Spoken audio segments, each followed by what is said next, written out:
Hello, my name is Guy Fawkes and welcome to part 7 of this 12-part series. In yesterday's lesson I introduced broken chords in the left hand, and it's a great way to really spice up any piano arrangement. Now, if you're a complete beginner, it's more than likely that you're at least 6 months away from using this playing technique in your own arrangements. But that shouldn't stop you from starting to develop this skill now. Okay, so what you can do is you take any chord that you know. I'm going to use a C major chord for this example, and you can just play the notes of the chord individually. The easiest broken chord pattern is what's called an Alberti bass. Okay, that's what I'm playing here. So basically I'm playing the bottom note, the top note, the middle note, and then back to the top note. Okay, so for a C chord I'm doing C, G, E, G, bottom, top, middle, top, and you can do this with any chord. And it's always good to count 1 and 2 and 3 and 4 and 1 and 2 and 3. This will help you to develop your sense of rhythm, whatever chord you're doing on. 1 and 2 and 3 and 4 and... Now, one of the most common questions I get is what's a downbeat, what's an upbeat? Okay, when you're playing, and by the way, I'm playing eighth notes here, okay? Playing eighth notes will help you to understand downbeat and upbeat. If you've ever seen anybody tap, or if you've seen a musician tap their foot while they're playing, their foot just keeps going down, up, down, up. So when their foot goes down in music, that's what's called a downbeat. When your foot comes back up, that's what's called an upbeat. Okay? When you count by eighth notes, when you say the number 1, that's a downbeat. And upbeat. 2, downbeat. And upbeat. So the number is always the downbeat. When you say and, that's always the upbeat. So 1 and 2 and down, up, 1 and 2 and 3 and 4 and... Now, that's important because that will help us to feel where notes and chords should be played instead of reading it from a piece of sheet music. It's why I use lead sheets with all of our lessons. With the techniques in this 12-part series and my entire piano super course, you'll learn the techniques to create your own piano arrangements by using chords and a simple single-note melody line. And that's basically what a lead sheet is. It's just your melody and your chord symbols on top.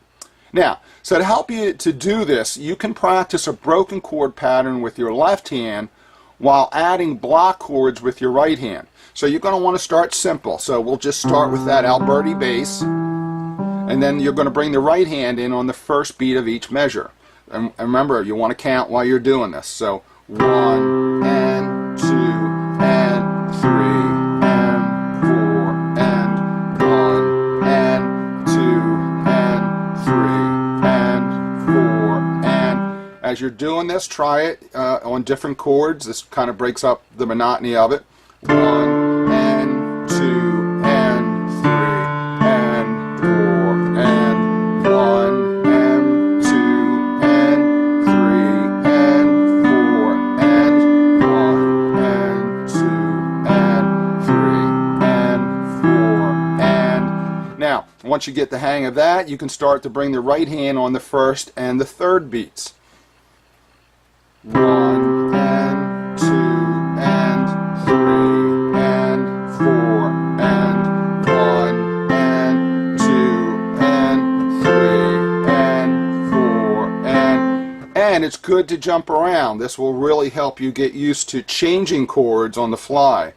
1 and 2 and 3 and 4 and... Okay. So that's two good examples, once again, to help you start in getting used to the broken chords while you're also doing something with your right hand.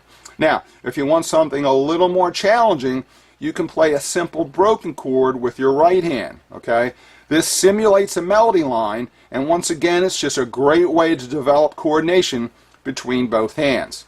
So with my right hand, I'm just going to do a simple broken chord. I'm going to do quarter notes. So I'm going to play a note on every beat. So with the C chord, I'm going to do C, E, G, E. 1, 2, 3, 4. So I came in on all the numbers, so that I'm coming in on all the downbeats. All right, here we go. 1 and 2 and 3 and 4 and so right hand comes in on all every time I say a number. 1, 2, 3, 4. I left out the ands that time. I played them, I just didn't say it. Okay, so every time I say a number, I'm going to play the broken chord. 1, 2, 3, 4. 1, 2, 3, 4. 1, 2, 3, 4. 1, 2, 3, 4. 1, 2, 3, 4. 1.